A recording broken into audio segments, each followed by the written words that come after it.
Olá, seja bem-vindo a mais um episódio do podcast Saúde Sem Complicação, da Revista Ampla, a revista das Unimedes do Estado do Paraná. Eu me chamo Louise Fiala e hoje o tema é sobre a causa de uma dor descrita como uma das piores do mundo, a pedra no rim. E para falar sobre isso, hoje a gente recebe o urologista e professor da Universidade Federal do Paraná, André Matos de Oliveira, para nos ensinar um pouco mais sobre as origens, as causas e também as formas de tratamento da condição. Doutor, seja muito bem-vinda e obrigado por ter aceitado o nosso convite. Eu que agradeço, Luiz, e espero poder contribuir aqui com o bate-papo de hoje. Bom, doutor, e para a gente começar então essa conversa, o que é de fato a pedra no rim, o cálculo renal, né, que a gente conhece popularmente como pedra no rim? Para a gente começar a entender um pouquinho sobre pedra no rim, a gente tem que falar sobre o que é o rim, né? Então, os rins são dois, na verdade, as pessoas têm dois, são órgãos do nosso corpo que têm uma função principal. Tem várias funções, mas a principal é filtrar o sangue. Então, o sangue passa pelos rins, curiosamente, passa por cada rim 600 ml de sangue por minuto. Nossa. Imagina 2 latinhas assim de refrigerante, né, por minuto por cada rim. Então, o rim ele é como um filtro, ele tira a sujeira do nosso corpo e joga fora como urina. Então, a função do rim é produzir a urina que é eliminada no nosso corpo. A gente urina várias vezes por dia. Uhum. Como é que formam as pedras no rim? Quando a urina está ou fica mais concentrada, a gente aí pode ter a formação de pedras dentro do rim. O rim foi feito para produzir só líquido, só urina, e do rim até a bexiga nós temos um caninho que se chama ureter. É um encanamento muito fininho. Imaginem um cabo de mouse assim. Foi feito, Deus criou ele para passar urina. Sim. Mas quando forma pedra no rim, e aí a pedra resolve descer, que a pessoa tem essa terrível dor, que é a crise de rim ou crise de cólica renal. E quão comum a doença é na população, doutor? Porque a gente ouve falar bastante sobre, fulano teve, ciclano teve. Quão comum ela é? É uma das situações muito frequentes, Luiz, na medicina, na urologia, talvez seja uma das mais comuns. A gente estima que a cada 5 pessoas, uma vai ter ou tem pedra no rim ao longo da vida. Isso é uma coisa bastante frequente, se a gente pensar em 20% da população. Sim. Acontece mais entre 30 e 50 anos, então a gente pode falar de adultos jovens, embora sim exista pedra no rim em criança, e também existe pedra no rim em idosos, mas a faixa etária média é entre 30 e 50 anos de idade. E tem algum motivo para ser mais nesse público? É por causa do estilo de vida? O que acontece para ser essa idade? Para ser nessa idade, a gente não tem tanta certeza na medicina, mas a gente sabe de alguns fatores de risco para formar pedras nos rins, né? Então, um deles, as pessoas que têm histórico na família, meu pai teve, minha mãe, ou meus irmãos, meus avós, eles têm um risco aumentado de ter pedra no rim, e a gente entende que isso pode ter fatores genéticos envolvidos. Isso a gente não consegue mexer, né? Porque é uma herança que a gente tem. Mas tem muitas coisas que a gente consegue mexer. Por exemplo, controle do peso. Então, as pessoas que conseguem se manter no peso, elas têm menos risco de ter pedras no rim, como também, por exemplo, a questão alimentar, que daqui a pouco acho que a gente vai conversar mais, né? E assim, quais que são os sinais de que a pessoa pode ter uma pedra? É só quando a pedra desloca ali para o canal mesmo? Tem alguma outro sintoma? Essa é uma pergunta super importante, né? Porque as pessoas, imagine o rim como uma casca dura, que é o que a gente chama de córtex, que é onde é feito todo o mecanismo de filtragem, e um miolinho que é oco. Então, esse miolinho, a urina cai, desemboca, e a urina nesse miolinho vai descer por ureter, que é o canudinho que vai até a bexiga. Quando as pedras são formadas, elas são formadas nessa parte oca. A urina fica ali parada e por uma supersaturação, um acúmulo de sais dentro da urina acaba agrupando essas moléculas e formando uma pedrinha. E é como se fosse uma pedrinha de calçamento, assim, é uma pedrinha dura, escurinha, na maioria das vezes. Quando a pedra está dentro do rim, a pessoa não sente absolutamente nada. A pessoa nem sabe que tem pedra no rim. A dor, ela vem, e essa terrível dor, e que talvez seja, algumas mulheres falam que é até pior do que dor do parto. Eu ia dizer que eu já escutei isso de pessoas que tiveram parto normal e pedra no rim, dizendo que dói mais do que um parto. Então, deve ser terrível mesmo, doutor. Sem dúvida. Essa dor, ela vem justamente quando ela sai do rim e entra no ureter. Ela entra no caninho e tranca o caninho. A dor não é propriamente a pedra que está descendo, rasgando. A dor é porque existe uma obstrução, tranca o canal, e o rim não é avisado, ele não sabe. Sim. E ele continua produzindo urina. Então isso faz um estufamento, entre aspas, e essa distensão que gera essa dor terrível. E onde que é localizada no corpo essa dor, assim, que a pessoa começa a sentir? Para todo mundo é igualzinha no mesmo local? Muito bom, muito bom. Então, o que acontece? Aonde que estão os nossos rins? Os nossos rins estão na parte alta das nossas costas. Se a gente palpar as costas, a gente não sente o rim, mas a gente consegue entender ele mais ou menos na altura das costelas. Então, é na parte alta das costas. É muito comum, Luiz, as pessoas terem dor nas costas, ficarem com medo do rim, mas ser uma dor muscular, que é mais comum na mesma região ali. Na parte mais baixa. Então, perto do quadril, assim, mais baixa, não é rim. A dor do rim, ela começa na parte mais alta das costas, quase sempre é um lado só, porque é um rim que aconteceu o problema da pedrinha sair. É muito raro sair uma pedrinha, é muito azar, né? De cada lado e saiu juntas. ao mesmo tempo, aí a pessoa vai ter dor, mas isso não costuma acontecer. É outra dica para as pessoas, quando a dor nas costas é dos dois lados, provavelmente não é uma questão do rim, mas é uma dor que a gente chama de cólica. As mulheres conhecem bem cólica por causa da menstruação, então é aquela dor que vem e volta, e ela desce habitualmente para o lado da barriga e para a parte da frente e vem descendo até perto da região da bexiga. Então é mais ou menos essa característica da dor. É uma dor forte, a maioria das pessoas não conseguem controlar com remédio em casa. Daquela dor que você precisa realmente, então, ir ao hospital. E, doutora, então a gente falou um pouco da questão da idade e tudo mais. O que causa? É falta de água? É o tipo de água que é consumido? É alimentação? O que causa essa pedra no rim? O que a gente sabe com certeza na medicina, Luiz? A gente sabe que o principal fator é falta de líquido, então é falta de hidratação. As pessoas que têm predisposição a formar pedra no rim, elas têm que realmente tomar mais líquido do que o habitual. Se fala muito de algum número mágico, tem um número mágico para tomar de líquido? As pessoas me perguntam, né? Doutor André, eu preciso tomar 2 litros, 2 litros e meio, 3 litros? Isso tem alguma variação, depende do tamanho da pessoa, depende se está calor ou se está frio, porque no calor a gente sua mais e precisa de mais líquido. Depende se a pessoa faz exercício e sua muito ou não. Mas o principal, nas pessoas que têm pedra no rim recorrente, ficam tendo muito trabalho com isso, a gente pede para que essas pessoas urinem mais ou menos 2 litros a 2 litros e meio por dia.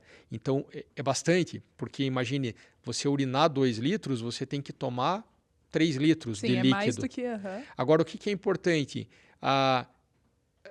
Não importa o líquido que você tome, né? Então as pessoas falam, mas tem que ser só água. Não, se você tomar café, se você tomar chá, conta, tá valendo. Só tem que cuidar com o açúcar, né? Porque muita gente bota açúcar, aí isso pode ser ruim. Mas, por exemplo, o café é feito de água. Sim. Então, o chá também. Então, entra na conta. Tem gente que toma chimarrão aqui no sul, né? Sim, sim. Também entra na conta, né? Então, se a gente conseguir ter uma ingesta de líquido que a pessoa urine 2 litros por dia, seria o ideal. Eu sei que é difícil de contar isso, mas as pessoas, às vezes, por curiosidade, até podem pegar um medidorzinho em casa e fazer uma contagem de 24 horas. O último ponto dessa informação de hidratação é uma dica prática que é bem simples, que ajuda muito as pessoas. Olhar a cor do xixi. Então, quando a urina tiver um amarelinho clarinho, quase transparente, é porque está bem hidratado. Quando está laranjado, um amarelo escuro, é porque está faltando líquido. E tem algum risco de beber água demais, doutor? Porque também tem um pouco desse mito. Ah, não pode de menos, mas também se você beber demais, muito urina, muito transparente faz mal. Tem alguma relação assim? Hiperidratar também pode ser ruim, né? No sentido principal de a pessoa não sair do banheiro, né? Então, tem gente que vai no consultório que chega lá reclamando que está indo muito no banheiro. E aí a gente vai conversando, daí tem uma história de que já teve pedra, e daí quando eu vejo o cara toma 5 litros, a pessoa toma 5 litros de líquido por dia. Aí ninguém sai do banheiro mesmo. É né? um desespero de não passar pela dor de novo, né? Exato. Hiperidratar também é ruim para o corpo, né? É bem raro, mas existe algumas questões assim de ter hiponatremia, que é a baixa de sódio das pessoas que tomam muito líquido. Isso não é muito comum, mas tendo essa dica de olhar a cor do xixi e começar a entender seu próprio corpo, vai ajudar, né? Com certeza. Outra coisa que o corpo faz a gente entender é a questão da sede. Mas a sede é meio relativa, porque tem gente que fala, André, mas eu não tenho sede. E aí eu não tomo água. Então, isso a gente tem que tomar um pouquinho de cuidado também. E assim, o doutor falou sobre os tipos diferentes de líquido. Tem diferença entre o tipo de água consumida? Porque fala-se muito, a água mineral pode aumentar as chances de ter pedra no rim, tem que ser água de filtro. Tem alguma diferença? Não, essa é uma pergunta excelente, né? Então, não importa a água, pode tomar água mineral, pode tomar água com gás, não tem nenhuma importância. Existem algumas cidades do Brasil que tem muito cálcio no solo, tem muito cálcio calcário no solo. E essas cidades a gente pede para as pessoas evitarem, por exemplo, a água da torneira. Tem que passar em um filtro. Mas É um caso específico. é muito específico. Sim. Os locais que tem água tratada, ou se você tem um filtro em casa, ou se é uma região que não tem esse problema. Por exemplo, em Curitiba, a água da torneira, em tese, é potável. Sim. Então, a gente pode até ingerir. Não tem problema com gás. As pessoas podem tomar líquido, podem hidratar. Entendido. E resgatando um pouco o que a gente falou ali sobre a dor, uma questão é que algumas pessoas citam, às vezes, questão de enjoo, tem febre. Está relacionado com essa pedra ou, às vezes, é algo paralelo? Muito bom. Quando acontece a dor é tão forte, Luiz, que as pessoas têm reações no corpo que levam outros sintomas, como, por exemplo, náusea e vômito, que é uma coisa que acontece com dores do nosso corpo muito forte. Biologicamente, a pedrinha vai lá, tranca o canal e lá no nosso corpo tem uma liberação de mediadores inflamatórios que gera essa náusea e a pessoa muitas vezes chega a ter náusea e chega a vomitar. Febre não é comum e não é esperado.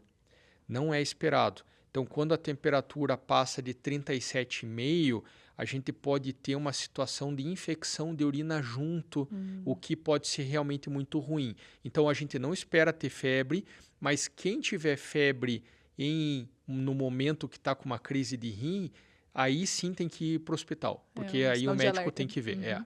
E tem alguma questão mais grave que pode acontecer por causa dos cálculos renais? É uma condição que vai além da dor?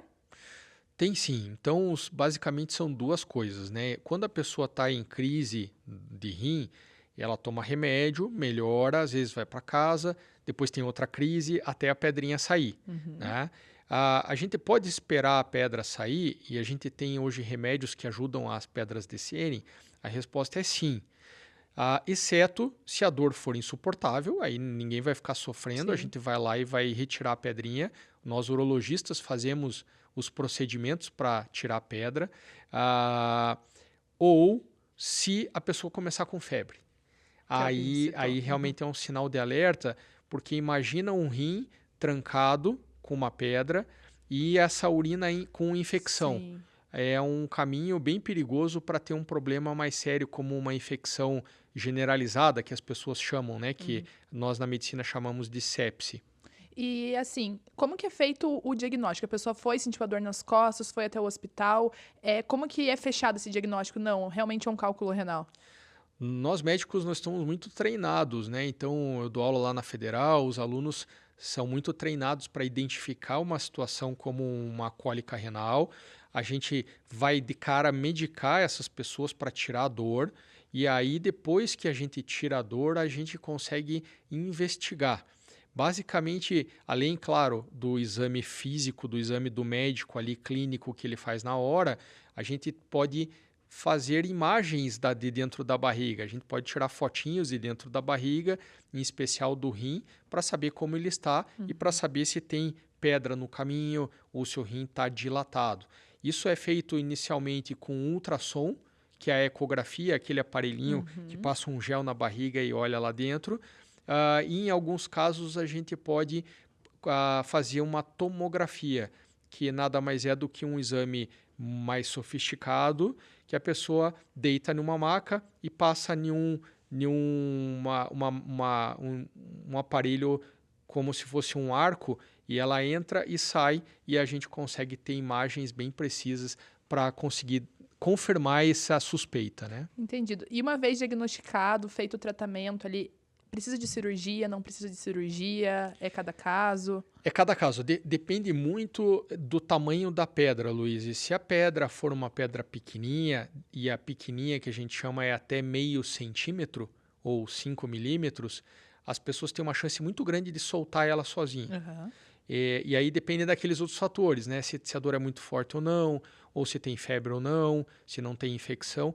A gente pode usar remédios e torcer para essa pedrinha sair sozinha.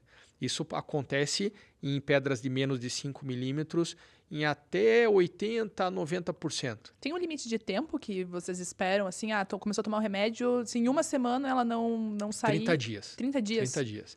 Que daí vem respondendo àquela tua pergunta de existe algum problema em deixar a pedra, né? Então, quando passa de um mês com o rim trancado, mesmo que a pessoa não tenha dor, a gente recomenda ir lá e resolver, porque aí você pode começar a ter interferência na função, na dinâmica do rim. Uhum. E daí, acima desse 0,5 cm, é cirúrgico? Acima desse 0,5 cm, a gente, claro, discute com as pessoas, mas na maioria das vezes a gente recomenda ir lá. O que acontece? A pessoa interna no hospital, vai para o centro cirúrgico, recebe uma anestesia, dorme, e a gente hoje consegue fazer tudo com câmeras. Então a gente entra pelo canal da urina e aí vai lá no canal do rim e quebra a pedrinha e tritura ela e aspira. É muito mais prático, então, né? Melhorou absurdamente do que há muitos anos atrás, né? E, doutor, tem um limite de tamanho que essa pedra pode chegar ou um limite de quantidade? Por exemplo, pode ser que a pessoa, quando descobriu, passou pelo canal e a pessoa descobriu que tinha 10. Pode acontecer isso? Pode acontecer. São os formadores de pedra, que a gente chama, né? Os formadores crônicos, aquelas pessoas que têm muita pedra ou que fica tendo pedra de repetição. E é até legal ter tocado nesse assunto, porque quando tem muitas pedras ou pedras que se repetem, essa pessoa tem que fazer um estudo do metabolismo dela. E isso, quem habitualmente ajuda a gente, nós da urologia, são os nefrologistas. E aí já esclareço uma dúvida da população. A população fala, André, mas nefrologista cuida de rim? Cuida. Urologista cuida de rim? Cuida. Para onde que eu vou, né? Então, basicamente, os nefrologistas, eles cuidam muito da função do rim e eles fazem, por exemplo, um estudo do metabolismo para tentar entender com exames de sangue e urina da onde que está vindo essas pedras. Entendi. E nós, urologistas, nós somos cirurgiões. Então, a gente também pode fazer esse estudo metabólico, mas principalmente a gente trabalha com os procedimentos, com as retiradas de pedra quando são necessárias. Então, nesse caso, não quer dizer que se a pessoa teve uma vez uma pedra no rim, ela sempre vai ter. São algumas pessoas só que têm recorrência, ou é mais comum? Perfeito. Então, aqui a gente tem um dado legal sobre isso. Em 10 anos, metade das pessoas podem ter novas crises, entre 30% e 50%. E metade das pessoas não vão ter uma vez e nunca mais vão ter. E aí tem os fatores, né? Além do fator genético que a gente não consegue mudar, tem o fator que a gente já falou da hidratação e tem mais 2 fatores que são importantes. Controle de sal, o sódio é muito importante, então as pessoas... A gente come sal quando a gente vai preparar alimentação, comida, mas essas pessoas devem evitar excesso, aquela coisa de pegar o saleiro e botar mais, ou alimentos industrializados que têm muito sódio, a gente deve evitar nas pessoas que formam pedras. E, por terceiro, então, hidratação, controle de sal e controle de excesso de proteína. Nossa. Então, tem gente que come muita carne todos os dias, várias vezes por dia, e isso, para quem forma pedra, não é para virar vegetariano, sim. mas é para ter algum controle, é para diminuir um pouco o excesso de ingesta de proteína animal. Mas esse é um fator de risco para quem já teve um quadro, ou é para a população em geral? Exato. Habitualmente a gente tem isso como fatores para as pessoas que têm essa predisposição. Entendido. E daí o doutor falou da proteína, a gente entra até num fator ali dos suplementos, creatina, whey protein. Precisa cortar? Eles fazem mal? Como que é nessa questão da formação de pedra? Essa é uma pergunta excelente também, Luiz, porque hoje muitas pessoas usam whey protein e creatina. A creatina está meio na moda, né? Sim, é o do momento, né? Exatamente. E a gente sabe que tanto o whey quanto a creatina são seguros. As pessoas podem usar. Elas, claro, não vão usar de uma forma abusiva. As pessoas vão usar lá um scoop ou 2 por dia ali no máximo. E claro que essas pessoas que usam, a maioria delas acabam fazendo atividade física e quando faz exercício vão tomar mais líquido, então acaba que tem essa diluição, comprovadamente não é fator de risco para a formação de pedra, nem whey, nem creatina. A creatina, ela tem uma curiosidade, as pessoas que tomam creatina, elas podem ter a creatinina mais alta. O que é a creatinina? A creatinina é um exame de sangue que a gente faz nas pessoas para ver como é que está a função do rim. Então, às vezes, chega lá no médico e não fala que está tomando creatina e a gente pega o exame e fala, nossa, mas a tua creatinina está mais alta. Será que teu rim está com algum problema? Daí a pessoa fala, doutor, eu tomo creatina. Aí pronto. A importância de informar, então, avisar. o médico. Não que a creatina vai trazer problema para o rim, mas só porque a creatina se converte em creatinina e o exame de sangue acaba ficando mais alto. E assim, o doutor falou até dessa questão dos exames e tudo mais. Existe alguma dúvida mais comum que chega no consultório quando a pessoa tem uma crise, já teve pedra? O que mais aparece assim para vocês no consultório? Bom, primeiro, se a pessoa está naquele momento da crise de rim, a dúvida dela é: essa pedra vai sair sozinha ou vou precisar que você retire essa pedra? Ou a gente vai precisar fazer um procedimento? Quando a pessoa já eliminou a pedra e tem pedras dentro do rim, ela não está sentindo dor. E aí a dúvida é se eu posso deixar as pedrinhas dentro do rim e só monitorar com exames de tempo em tempo, periódicos, ou se a gente tem que fazer algum procedimento enquanto elas estão dentro do rim. E existem vários procedimentos, mas há alguns anos existe uma máquina que tem um palavrão, chama litotripsia. É um aparelhinho que a pessoa deita numa maca, a gente vem aqui com uma bolha de água e esse aparelho joga ondas mecânicas. Então a pessoa sente como se fosse petelecos assim nas costas e essas ondas vão chegam lá no rim para a pedrinha tentar explodir. É uma máquina de explodir pedra. A gente faz isso quando? Quando a pedra tem mais de 5 milímetros. Porque se ela for descer, vai dar muito problema. A chance dela sair é pequena. É quase uma forma de prevenir a dor que todo mundo fala que é horrível. Exatamente. Então, a dica para as pessoas que já tiveram pedra ou que já tiveram mais de uma vez é pelo menos uma vez por ano e às vezes a cada 6 meses ir lá e fazer um exame. E o exame é o ultrassom, que é o exame mais simples, o aparelhinho na barriga. E tirando quem já teve as pedras, tem alguma idade que é orientado a começar a ir ao urologista com mais frequência, pensando em pedra no rim ou não? Eu te diria que não, Luiz, porque a gente não tem nenhuma medida de rastreamento da população. A gente não fala assim, pessoas, procurem um urologista para ver se você tem pedra no rim ou não. Se você tem história na família, talvez valha a pena, né?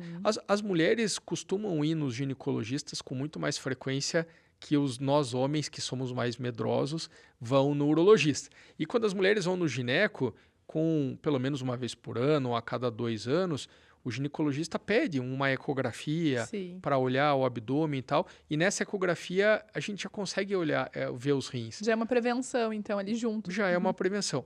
Mas te respondendo diretamente, a gente não tem nenhuma medida de acionar a população para elas fazerem algum rastreio. Entendido. E assim, doutor, para a gente finalizar nossa conversa, tem alguma orientação que o doutor deixa para as pessoas ou alguma outra abordagem que o doutor queira dar?